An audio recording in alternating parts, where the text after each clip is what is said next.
I believe we are live right now. Time to Talk podcast. Welcome to the Time to Talk. We are going to be talking tonight. Diddy, the list, the celebrity list, all the alleged other celebrities, big names.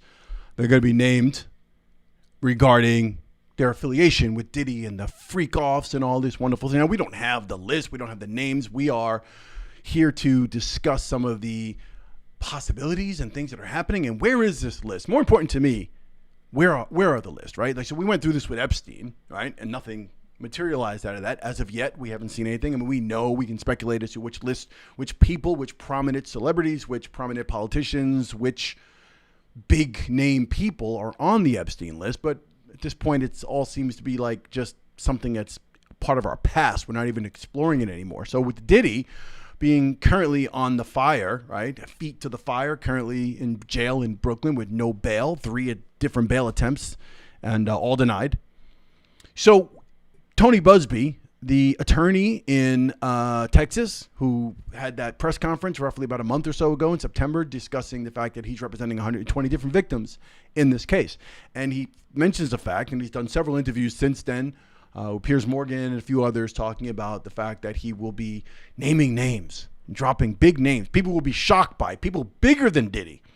Anyway, here to discuss that and have a conversation with me is my boy J-Rob, who's joining us on the Time to Talk podcast, and it's time for Jay to talk. So we're going to get into it. So welcome, J-Rob, to the show. What's good, player?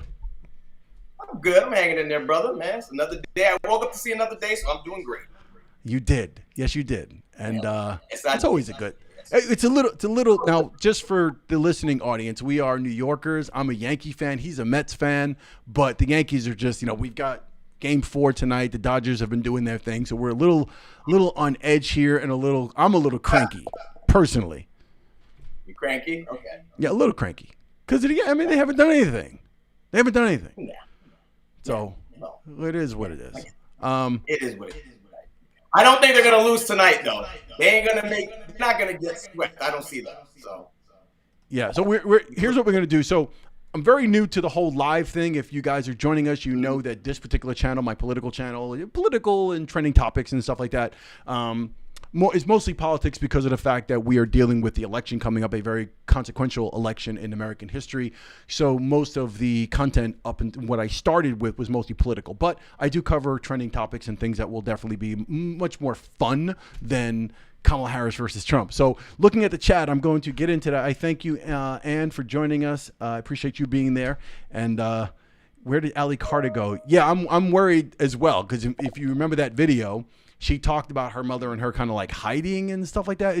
That was a really sad thing. We're going to talk a little bit about that. Jay, you watched the video I put up with the edited version of Ali Carter. So what did you, when you first watched that, the whole thing, right? I spliced it up, so I kind of cut it because there's a lot of pauses in the original video and a lot of like dead space. So I edited it to be a little faster, but I think it's maybe a few minutes shorter. But what did you think when you listened to this young lady's story? I mean, you hear a story like that, and it's sad. We know that a lot of these sex trafficking has been going on for many, many years. It's been going on for years, and it will continue to go on. But when you see young ladies like this speak, and if in fact it is true, then yeah, obviously it's a horrible story. It's a horrible thing that things like this happen to young women, to boys, little girls, just people in general. It's a sad thing. We hope it's not true. Again, in this particular case of her story, we don't know. But yeah, if it's true, it's horrific. It's horrible to hear. I think the broader implications of it, right? So if we just from pure perspective on her, right, on this young lady's story, right, if we look at that and then the allegations that are also made in that regarding, and I'm not even getting into the celebrity, the large names that she put into that particular video testimonial, but also the child protective services that she named, right? So she's talking about, she was in foster care. So the system essentially is failing young people. And she made the allegation that these child care agencies are responsible for trafficking children. And she made several mentions of that. So I think the broader implication for me, what I pulled away from that was, A, I think she was totally credible. That's just the way I took that. And then B, the idea that there is such a larger story to be told here, and who's looking into it. Where's the investigations? Who is actually looking out, as she said numerous times in the video, who's looking out for the children? Who's questioning, who's looking out for the children? Who's, focusing on them, right? And I think that's, to me, that's the thing that stands out the most, is like, where are the investigations and where are the follow-ups to this, especially within our mainstream media, something regarding this. And I just feel like that's not happening. Yeah. It's like, it's very hard for me personally to, even when we're here right now, commenting and even talking about certain situations that I don't know for a fact that actually happened. Well, I watched the video. She seems credible, but I've seen time and time, history has shown where people come out and they say a lot of things that at the end of the day, it proves to be not true. Right. Let me not cut you off, but it seems to me that you're still stuck on the idea that and again, I am with you. So I will say, I understand your fundamental analysis of this is that innocent until proven guilty, and the fact that she's saying something doesn't necessarily make it true. So I will agree on that point, but it seems to me that you're essentially saying your focus is on whether or not she's credible at this point, because it's possible that she may not be. I'm not really focusing whether she's credible or not. When I watch the video, she seems credible, and so she could very well be telling the truth, or it may not be. But if it is true, obviously, like I said from the beginning, it's a sad case, and it's something that it needs to be stopped. It needs to be investigated. And if a lot of these child protective services are involved in not looking into this, and maybe, like you even said, aiding in this, that's a travesty. But obviously, that has to be investigated. That has to be proven. And until that point comes, and all of us, we're going to be watching how this plays out. The same thing with the overall Diddy case. We have to watch it play out. He's going to have his day in court, and we're going to see how that goes. But I just, all of us, we have to, pump the brakes, pause a little bit, watch this play out, and then we'll see. Everyone has their day in court. Yeah, I think this is broader than that. Honestly, I don't see this as a one-off, there's this random case that just showed up and there's some girl online claiming that she was abused or something by some celebrity, right? This is so much beyond that, right? This is not, it's similar to, I'm not going to put you on the spot here, but there's a slight contradiction here in some of your belief system, right? Because like the Cassie situation, right? You and I did a live prior to the actual beating, right? Well, I don't even think we did a live. You and I discussed the circumstances of the Cassie lawsuit when it first came up. And we talked about how you were saying where there's smoke, there's fire. My personal position at that time, when this was all first going down, it was a civil case from one female.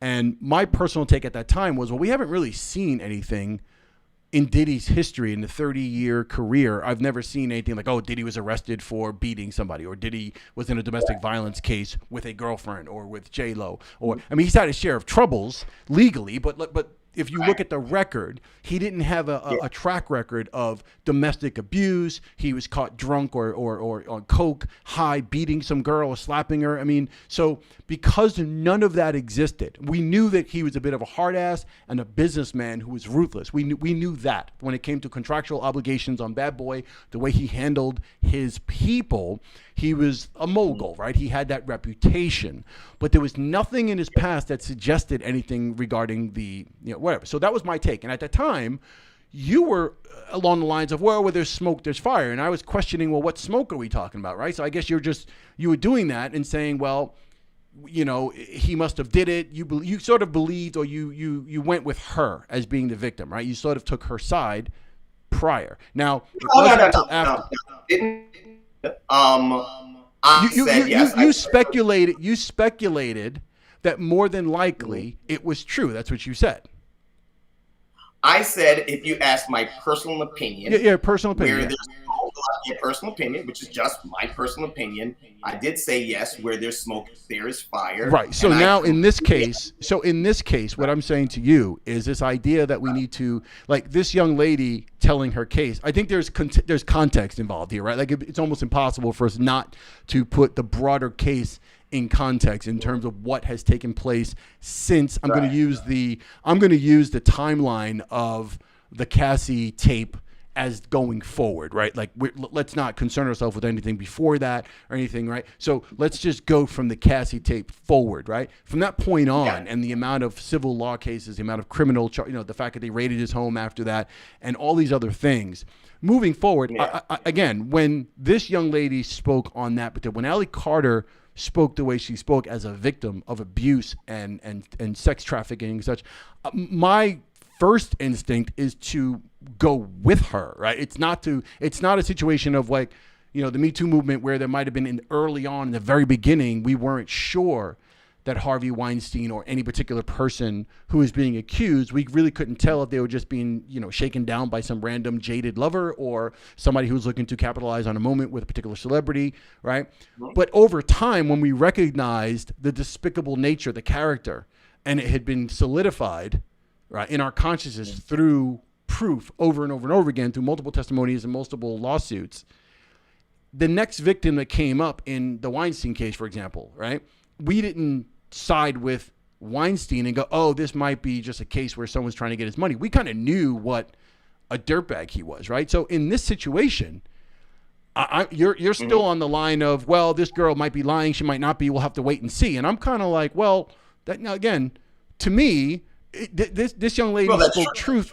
Yeah, she spoke truth, and we have a history now. We have multiple allegations from multiple people. We have an entire history here. And again, I think that tape did a lot to ruin everything because the way he treated this woman like an animal was absolutely it was so disgusting and so horrifying that it went beyond the idea of just a guy who lost his cool for a moment, and we can slightly understand, even though it's not right to put your hands on a woman, but he went so far beyond in the way he treated that young woman that I put nothing past him. And there's been so many allegations to this point. It doesn't seem reasonable to put this in the category of, oh, well, let's just wait and see. That girl could be lying. I just don't think that's the case. But we'll move on. No. But it has to be. Of course, it's reasonable that it could be. We all know that obviously he did some really horrible things, but we also know that there are plenty of people who jump on the bandwagon. Right. How many that's what we're going to get into. That's what we're about to get into. Yeah, we're going to get into it. One of the things I want to do is make sure that we don't state the obvious. Right. I don't want to spend time debating the obvious stuff. Right. I don't want to spend time debating the obvious fact that there might be several people who jump on the bandwagon looking for money. People did that with Cassie. I just want to remind you, when Cassie first bought her suit, to illustrate this very clearly, when Cassie brought that civil suit, the first of many people, a good percentage of people online, male and female, accused her of someone looking for a payday.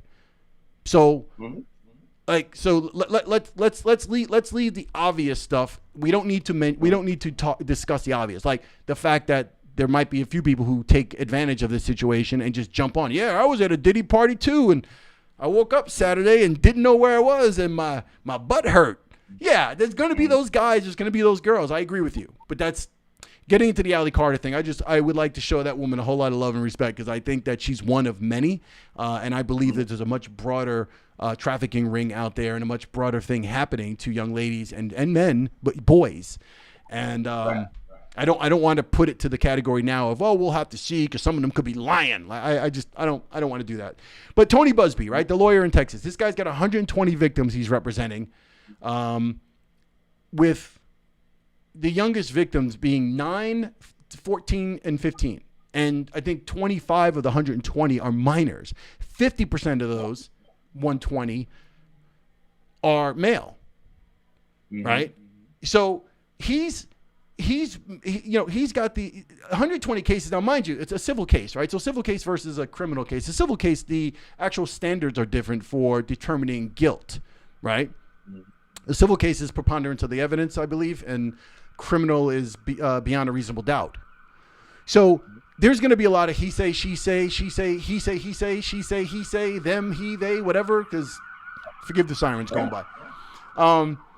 But what are your thoughts on, and mind you, there's been reports where there's thousands, and I think Busby himself even mentioned that there's thousands of victims, but they had to weed through them, and he was very specific in saying that they had to basically be sure that they had enough evidence for the people who, in other words, to your point, somebody just calls his office or says, I was a victim too. Yeah. He wasn't just taking that case. He threw away tons of people because of the fact that he had to verify through text messages, any kind of evidence on the phone, any kind of records, they had to do that. So he's up to 120. Now, the bigger part here is the names, right? Because he mentions he's going to be, coming up with these names, right? If he's going to be talking, and he's going to be exposing some of these people, right? If you listen, his comment during the press conference, I'm talking here about not just the cowardly, but complicit bystanders. That is, those people that we know watched this behavior occur and did nothing. I'm talking about the people that participated, encouraged it, egged it on. They know who they are.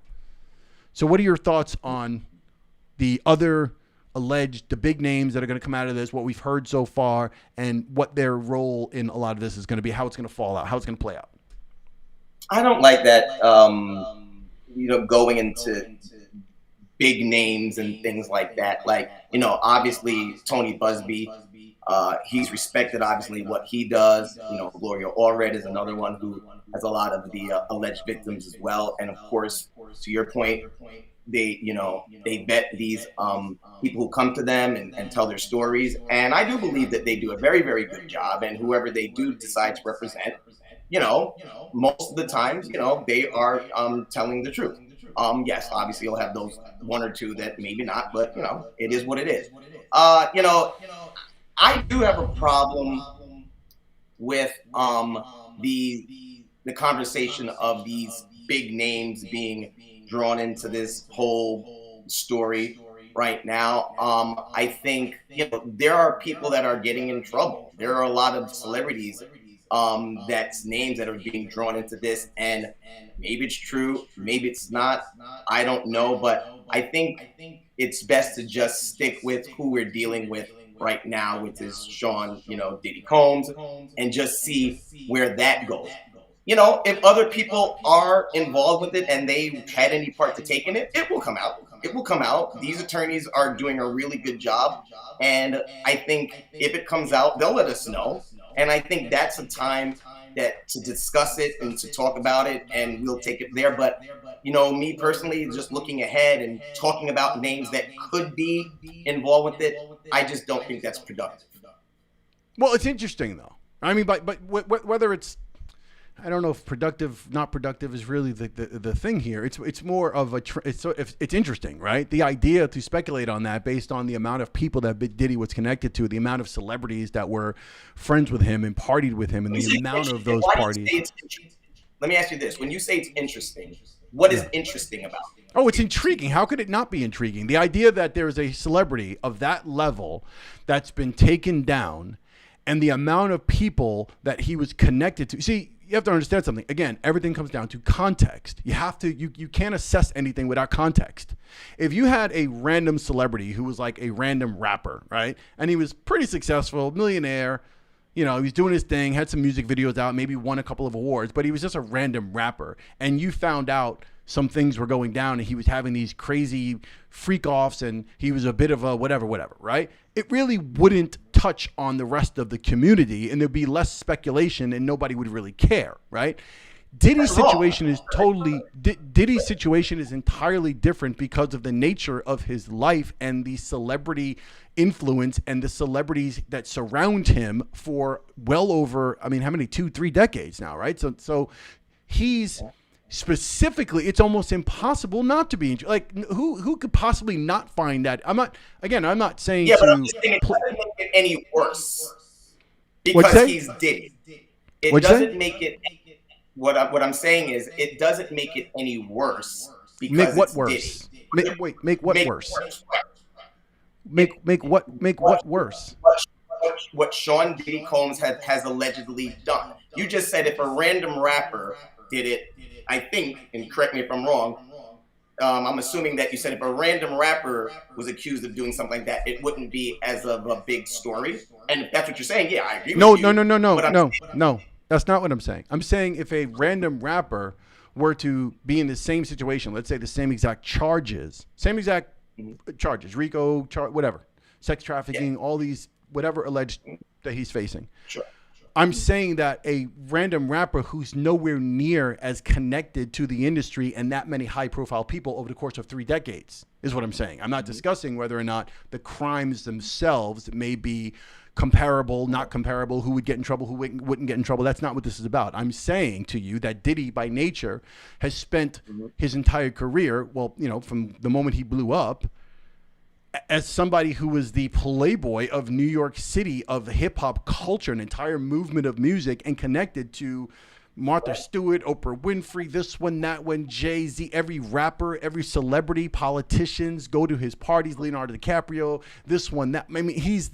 He was literally the Gatsby of the real world, of the hip hop world. So I'm saying by nature, the amount of people and lives he touches and the amount of exposure that a lot of these people have in his life that have been to his parties, that have been involved in a lot of stuff. Like, you can't just dismiss that as like, well, it's no big deal. Who cares, right? And just to lay it out there before you even think. Well, no one said that. No one cares. I don't know. No, I'm saying it's not a debate. I'm making the point that it is an intriguing thought that so many high-profile people have been named alongside of him as participating in a lot of the activities. And it goes beyond, just for educational purposes, it goes beyond Diddy. There's an entire history with Epstein and the Hollywood circle and political circle, so in D.C. and in Hollywood, and globally. I'm not just talking about domestically, I'm talking about globally. So if you look at Whitney Webb, who's a journalist, right? If you look at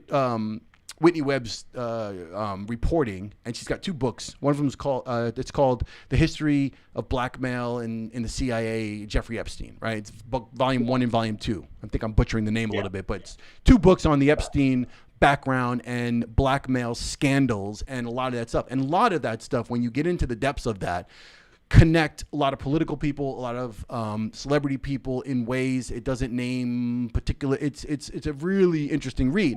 But I say that because the Diddy thing is not something new. It's not like Diddy is this one-off person who is alleged to have really wild satanic parties and such, as alleged again by many. These parties, these industry indoctrinating parties where they get young people who are looking to get into business, looking for success, and they have to pass tests and go through ritualistic things in order to get there, right? This is not a one-off thing. This is a very broad thing. So the fact that there's a whole bunch of people above Diddy that might be named in this, that's intriguing just on the premise alone that you're, and again, it's not condemning anyone. It's not necessarily saying anyone's guilty. It's just saying, hey, this is really, like, the way this is playing out is like a really good novel, a good book, a good movie, where if Oprah Winfrey winds up being connected in some random way to this, that would be ground shaking news, right? And that leads into the rest of this conversation, which is how much of it is being suppressed,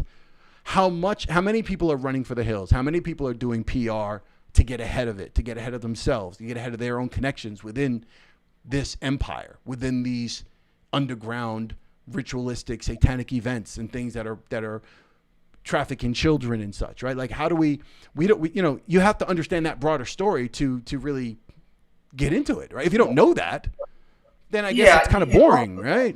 And that's my problem, though. The point that we don't know that. I personally have a problem with mentioning names of celebrities that may possibly be intertwined in the whole Diddy situation. I don't think it's productive. I don't think it's good. I don't think it's smart.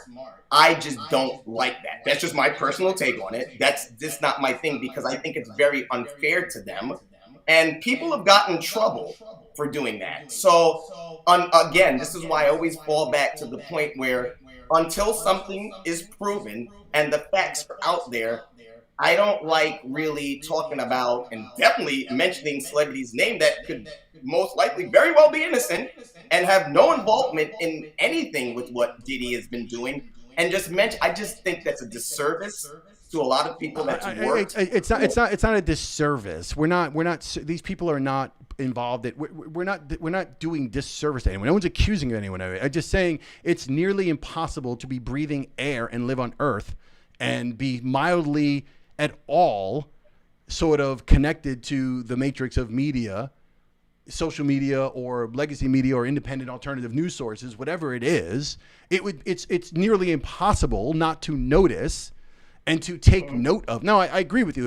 If you're saying that we should applaud, Jaguar Wright and people who are naming names and pointing fingers and making accusations against people, then yeah, I'm totally in agreement with you. You're right about that. Yeah, I don't think until you can make an allegation like that and you can actually prove it, there's no, don't point a finger at somebody and make that accusation unless you can really prove it. I'm agreeing with you on that. I'm saying the idea that it's intriguing and the idea that it's being discussed, that you've got multiple celebrities who are high profile celebrities who've chosen to be in the limelight, who've chosen to be at his parties, at his side, who have themselves been involved in these things, have been at these parties. That's a natural thing from a media perspective, just to observe.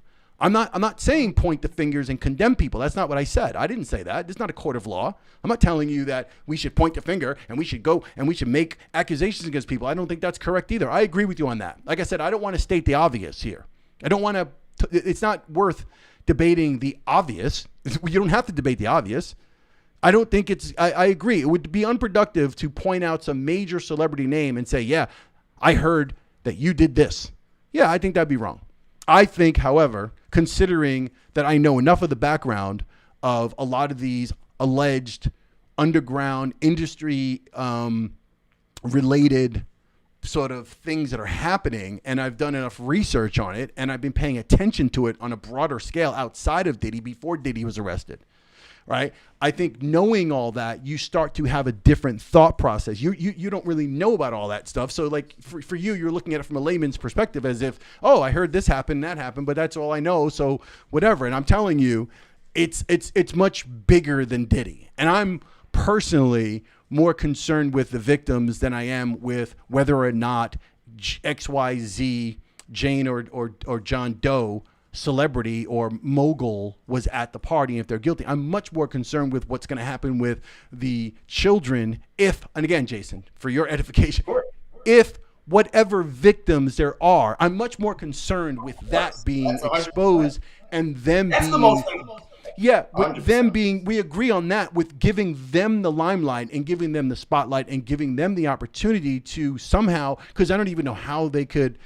How do you compensate? How do they get vindicated? Like, it's almost impossible, right? The guy could be in jail for life, and you're not going to be able to get back a little child's life of what might have taken place. So I'm much more concerned with, and again, just to circle back to that point with Ali Carter, true or not, verified or not, my concern is with the fact, and I think we can both admit, I think we're both hopefully aware enough that there is a huge industry of sex trafficking. It's one of the largest industries currently in the United States. I think the numbers came out sometime last week. That is a huge industry. This is not something small where we're just talking about it, but it's a little thing. It's a little dirty secret. Yeah. It's a huge industry. So I would I would say that my heart and my mind, my thought, my focus is more about, wow, when this whole thing unravels, Yeah. I'm really curious about the children and how that, like, who got affected, who didn't get affected, and what do we do? How do we help them? Like, what, you understand what I'm saying? Like, just watching that, going back to the Cassie thing, just watching that, I'm just like, whoa, you feel for that girl, right? Like, you and I talked about it. We talked about the fact, man, she should have got $150 million. Right? After enduring that bastard, she should have got $200 million and the estate in Miami, right? Like, I just feel like after watching that, you're like, my God, what did she endure? So just try to imagine all the other victims. And I think you can agree there's definitely other victims here, right? Yeah. Oh, of course. Yeah. Of course. Absolutely. Yeah. There's got to be more victims. And clearly, that's why he's where he is. And obviously, he's going to see his day in court. And it's very sad for when we saw that Cassie videotape. It was heart wrenching, and that was, as we all know, the beginning of his downfall. Because when everyone heard the accusations first, yeah, some people believed her, and maybe some people didn't. But when that video came out, I remember that day when we spoke. It was just, yeah, we both said, like, okay, he is done. Because it's one thing hearing something and hearing this happened and hearing this man put his hands on this woman, but it's a different thing when you see it. When Chris Brown attacked Rihanna, yeah, I think we saw the photos at that point. Right. So that's what helped do him in. But past the photos, when you get to the video, we saw that. And all the rumors that we heard about Diddy at that time, it just came in, and it's like, well, yeah, if he could do this to an innocent woman like that, no woman, no human being deserves to be beaten like that. It is wrong, and he is where he needs to be today. He'll get his day in court, but it was just a travesty, and I'm glad that it's going to take her many, many years to heal over this. I'm glad she got some money. That's not, that wasn't her end all be all, obviously, the money thing. But I think for her, she's just very happy that at least, most Americans, probably if not all, believe her now. And this is very possible that he did this to many, many other people, which is completely sad. Do you think that includes Kim Porter? There's speculation. I'm just going to put it out. Again, we're not going to state the obvious that there's no proof. We don't know for sure. I'm just putting it out there, considering the numerous allegations, the numerous testimonials that have come out, and the context of the situation, the broader picture here, and what we know about Diddy at this particular point. Is it reasonable to speculate that Kim Porter, and there's 2 points to this, Kim Porter was abused by him, right? And then on and off again relationship. I think 3 kids together, on and off relationship. They got the twins, and they got Justin, I believe, right? But on again, off again relationships. Was she a victim of that? Because I don't believe she was. I'm pretty sure she was. I think it's impossible that she wasn't. And then the second follow-up to that is it possible that he killed her? She died of pneumonia at, like, how old was she? And she died of pneumonia. Now, it sounds far-fetched, but again, 47, I believe, died of pneumonia. Right. Crazy. And seems a little sketchy. Do you agree that's a little sketchy? Yeah. When it happened, when she died from pneumonia at 47, I thought it was pretty strange, just because sketchy. There's antibiotics out there today, and you don't really hear of young people like that dying from pneumonia. People feel these symptoms of that. They go to their doctor, they get their antibiotics, they get their medicine, and they're usually better, right? And so when you hear something like that, it's pretty weird. It wasn't like it was COVID time, I'm not sure when she passed. Was it 2020 she passed away? I'm not sure the exact year. So. No, it was pre-COVID, whatever COVID, but I think it was before that. So, here's the thing. In terms of the abuse situation, is it possible? Sure, it's possible. How many men out there abuse their women that are not? It happens a lot. It happens a lot. And most of the times it goes unreported. Why? Right. Because women love them. The men apologize. They say sorry. They say, well, I'll make it up to you. They take them there. They buy them jewelry. There's dependent relationships sometimes where a woman is sort of like stuck being bound to the man because of financial situation, right?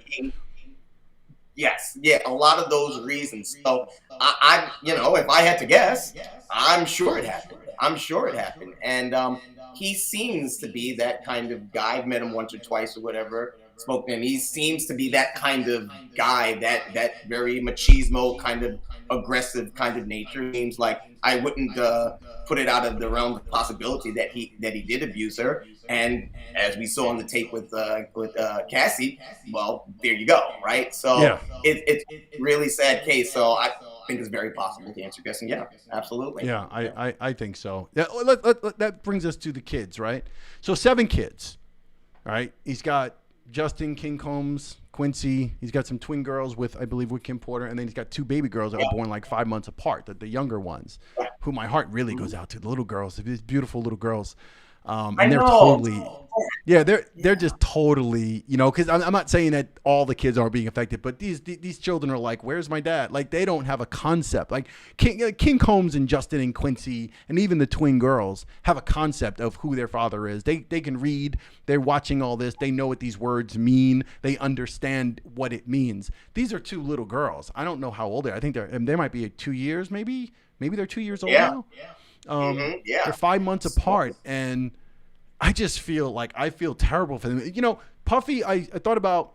I still call him Puffy. So that's how you'll know the generation you're from, by how you decide to call right? It's Puffy. Right, so it's Puffy, right? You and I are probably always going to call him Puffy because that's how we knew him when we were partying at Justin's. Let me just be clear for the people watching. When I say Jay and I partied at Justin's, that was Diddy's first restaurant that he opened, named after his first son, in New York on 21st Street. There were no freak-off parties going on there. There was no freak-off parties there. That was not a private place. That was a public bar lounge that was pretty good, really great hostesses and good bartenders. And that was the place to be in New York in 96, 90, the whole bad boy era when Puffy ruled the city. That was a good bar. So I just want to put that out there in case when I made that comment just now, I'm saying Jay and I hung out at Justin's. I don't want people thinking, oh, wait a second, we weren't at the freak off parties. But he had his net worth, so he was at $1 billion apparently by Forbes, but then I think Forbes revised that to $400 million and then down to $200 million as of now. Now, I think there was a deal that went sour with Diageo Liquor, the brand that he was involved with De Leon, right? That was his. Was that his tequila? That was tequila, right? Yeah.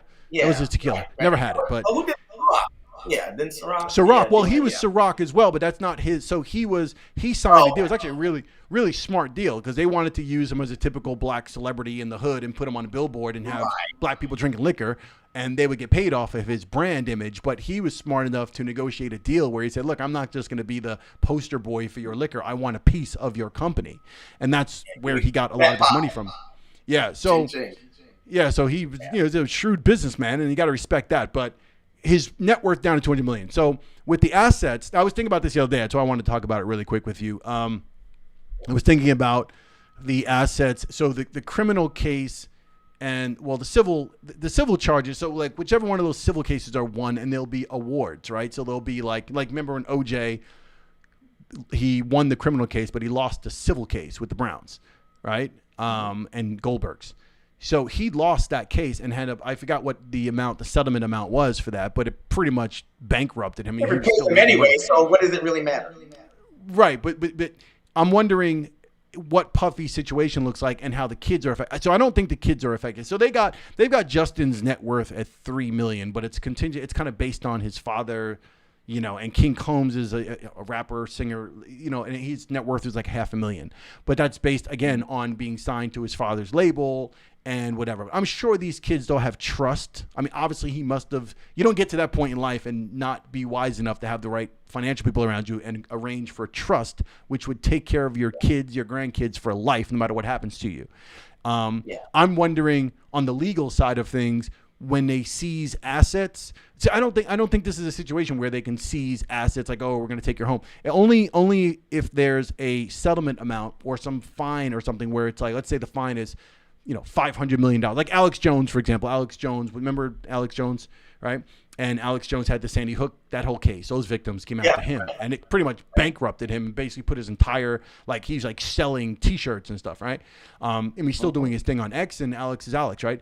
But it bankrupted him. So with Combs, I got to wonder, Diddy, I got to wonder to what degree do the mansions get sold off and all these assets start to get liquidated, and where does that leave him, I guess, to the family?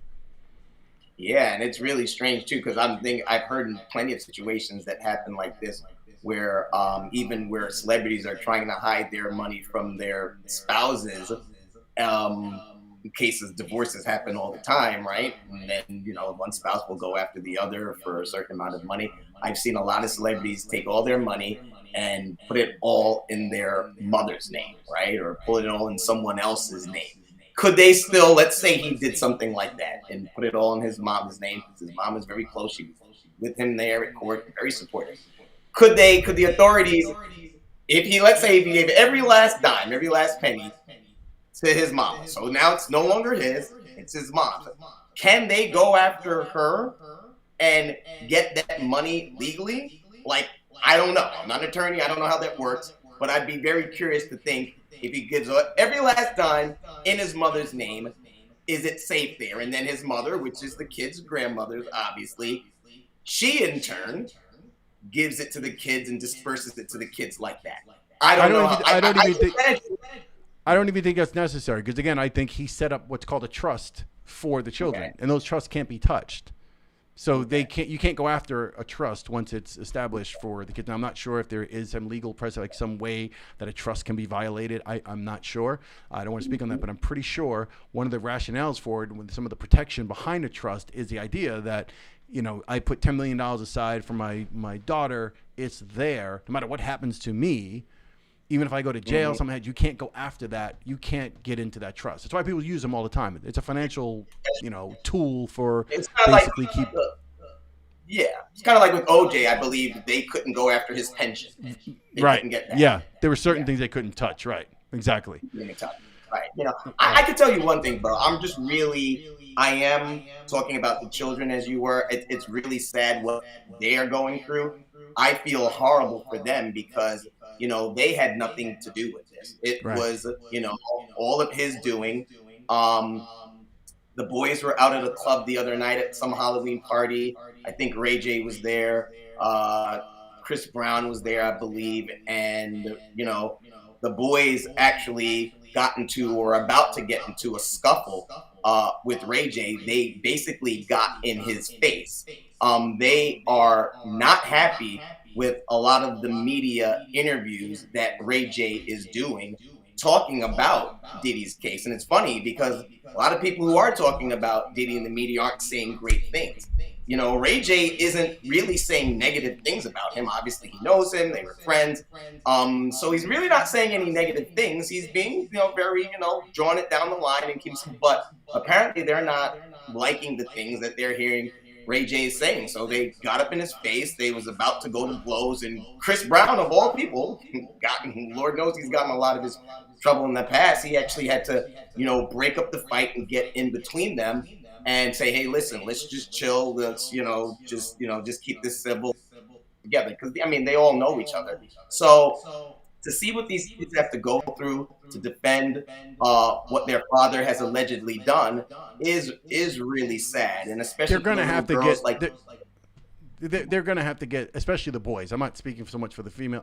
Either way, but more so the young men. They're going to have to get a thicker skin, because I'm sorry, it's not just Ray J. It's everybody. There's the podcast host, sports casters.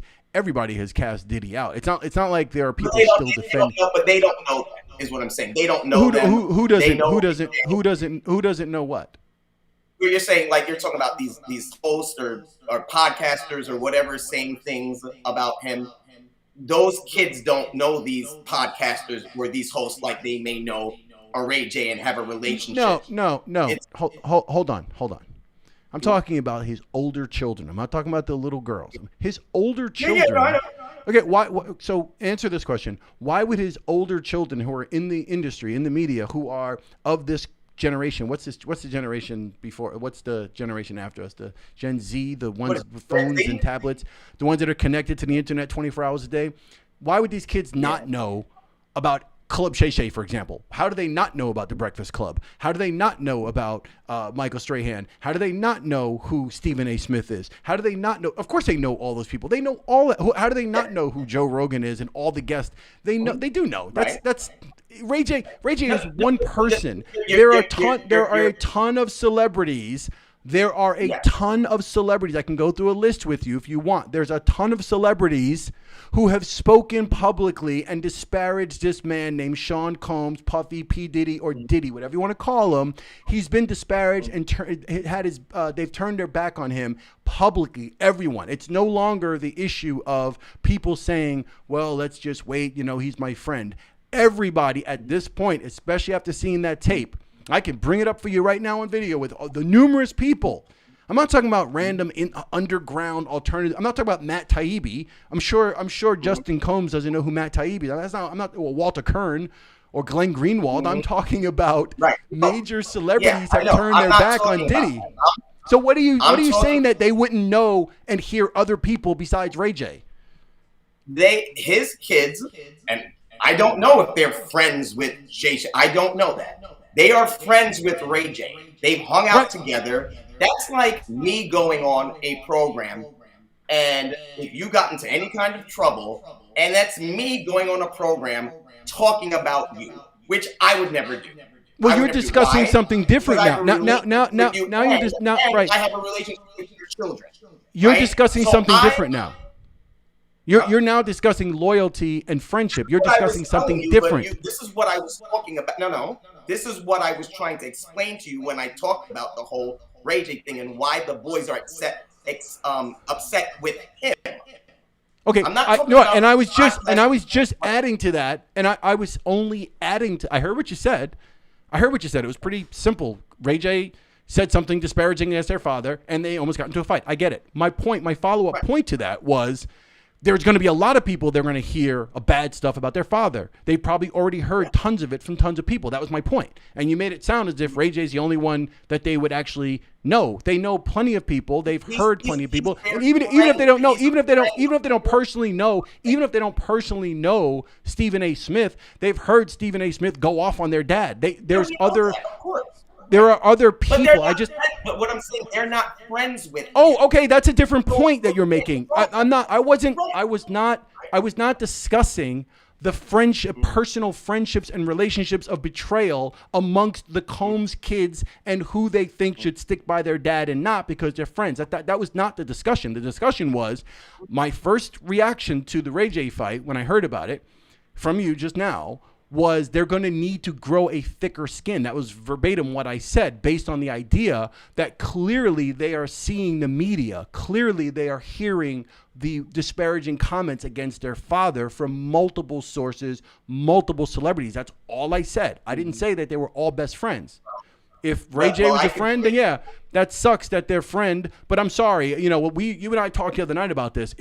I would expect if I found out that one of my friends, and you got to remember, friendship in that industry is a little bit different than friendship like you and I have been friends for 30 plus years, right? There's a difference between we became boys when we were celebrities and I used to crash at your place and use your pool and we dated some girls and we had fun in our Lamborghinis and we're cool with each other versus like real friendship. So I'm not saying they're not. I'm just pointing that out, right? Like there's it's a little more superficial at that point, but I still feel like if I found out, if I was cool with Puffy, okay, let's just say, if I was cool with him, I knew him, I've been to the Hamptons, and I was, from a business perspective, I'd done business with him, and I always thought he was a stand-up guy. If I found out what he was doing, and then I saw that tape, especially after seeing that tape, I would disown him.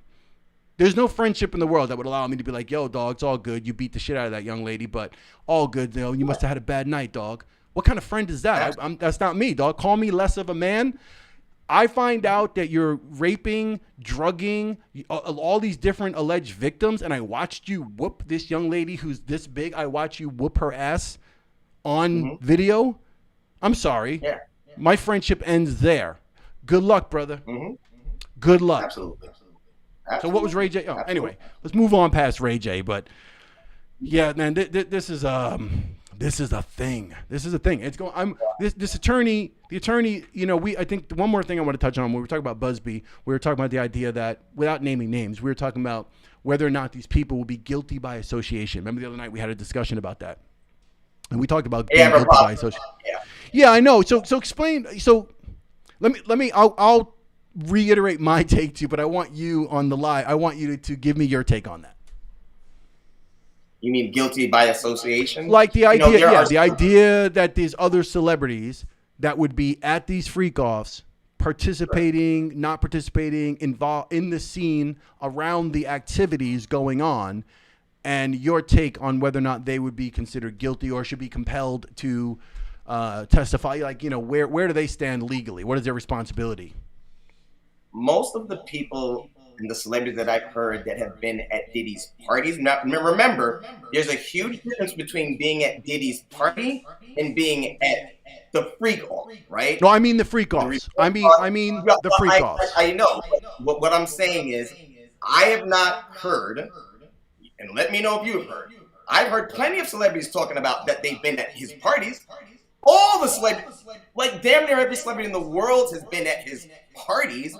I have not heard one celebrity, not one, admit to being at any of his freak-offs, right? Well, they're not going to. Well, my question is not that. My question is, if there are celebrities involved because there have been allegations against several. I'm not even going to name names, but there have been several allegations about people who claim they left early and people who claim that they saw XYZ, but they always left, and random things along those lines. My question is, and again, we're not stating the obvious. We're not stating things like we don't know for a fact who was in a room. I'm just getting a opinion from you, a speculation on, and also your take on if somebody were in a freak off. Right, they were involved. They were in the room. They were in the house for the after party for the freak offs, and a lot of these activities were going on. These alleged satanic rituals and sex things, and there were things happening,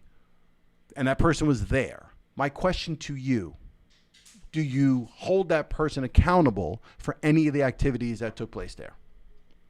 If they were there and they saw Diddy or anyone else, any celebrities being with underage children, yes, they are guilty and they are wrong. Okay, that's the answer. That's obvious, right? That's well, obvious. No, because the other night, because that's not what you said in the other day. You said that you didn't believe it, and I think you were like, yeah, if one of your friends, like you said that was not the guilty by association thing bothered you. The guilty association because there's a difference because what I was speaking about the parties and the actual freak-offs. From what I hear in the industry, everybody went to the parties. I'm not hearing anybody saying that they were at these freak-offs. Now, if the freak-offs, clearly there were people at the freak-offs. No one's admitting to it. Clearly they were, but there were also probably lots of celebrities and probably big name celebrities that left the actual party and were gone. So if anyone sees, I think your question is, if anyone saw Diddy or any of these other celebrities being with underage children and they condoned it and didn't say anything, yeah, that's wrong and that's a crime. If they were adults and they were just having orgies and doing whatever and they were there at the same time. And totally different. Right, it's totally different. It doesn't matter, whatever. You're not going to get any celebrity that says, "Oh yeah, I saw that." You're not going to get any. Well, they're all running for the hills right now. That's the whole thing. They're all running for the hills right now. If you think they're not, and you think no one else is guilty, then you're like living under a rock. There are other guilty, high-profile celebrities. I guarantee it. Guaranteed. We're not. I can't speculate right now and tell you which ones. I can't tell you all that, but I can pretty much guarantee you that there are multiple big-name celebrities in multiple industries, including media, film, television, you name it. Music, executives, stars in front of the camera, behind the camera, who are clearly involved in a lot of this. Politicians. So when you say by association, I guess, and I don't know, I'm not an attorney, but if someone saw something going down and they saw a celebrity in the room doing something with underage children and they just left, yes, can they be thrown in jail as well? I don't know. I'm not an attorney.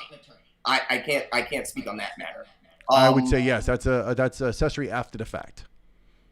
It's actually accessory to. It's actually accessory to and accessory after. If they later on know, and then don't do anything about it, that's accessory after the fact. And then again, like we spoke about earlier the other day, what's knowing? Seeing it or hearing about it? Well, seeing it to me is accessory to the fact. You're a crime is taking place in front of you. You say nothing. That's an accessory to the fact. You are equally as liable from a legal standpoint as the person committing the crime. Right? So, right. So if you were standing next to someone and they pull the trigger and they kill someone in front of you, and you said nothing, and you said nothing to the authorities, you're guilty of murder. You're guilty, and you can go to jail. You will go to jail, and you'll go to jail the same amount of time as the person who pulled the trigger.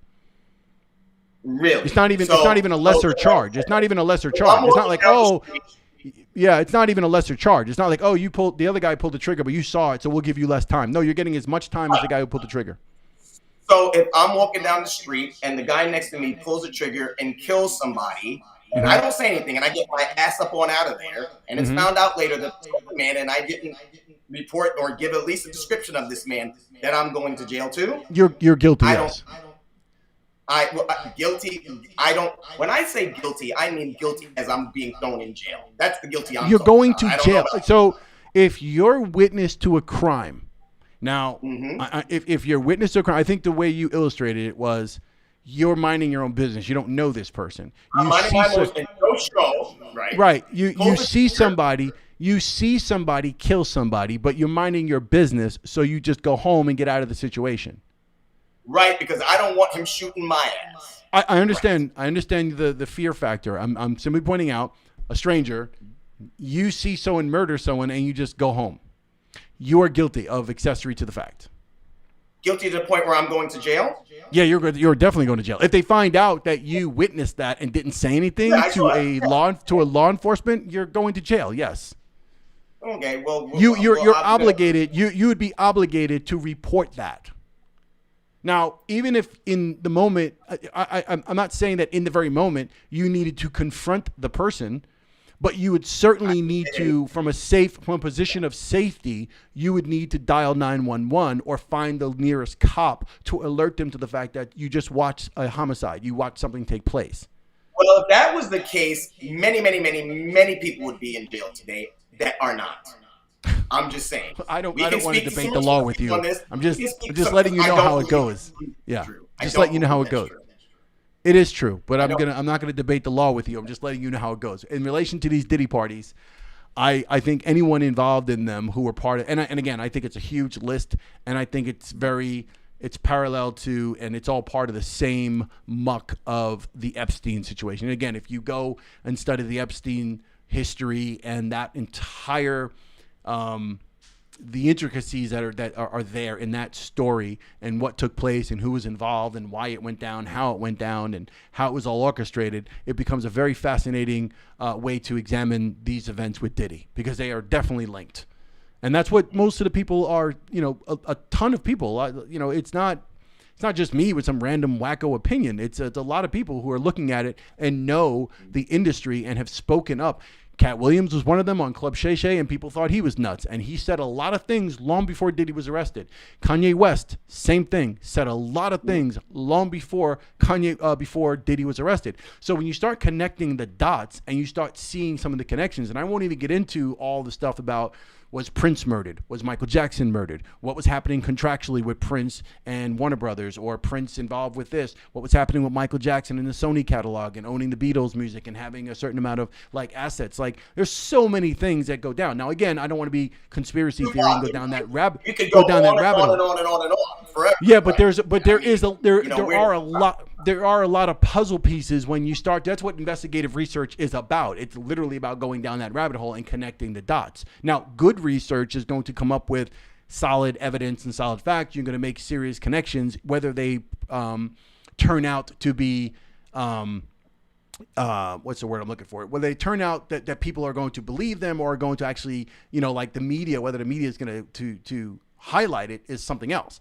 And we all know there's rationale for the media to suppress a whole lot of these stories. It just makes sense. You're looking at executives and moguls that are high up here that are in control of media, which is why a lot of these things, when it comes to trafficking, child sex, these trafficking things, these are not dominant stories on the news every night when they really should be. There should be multiple reports on this, and there should be a lot of deep dives into it, and unfortunately that's not happening. So I feel, again, once again, closing out, I feel bad for the victims, and I hope that eventually this whole thing just hope Diddy gets his due. I hope anyone involved in those parties and in these things and harming children and doing drug raping women and doing boys, men, all of that, I hope they get their day, and I really hope that the victims can somehow make some whatever they can get, whatever God has for them to help them and heal them.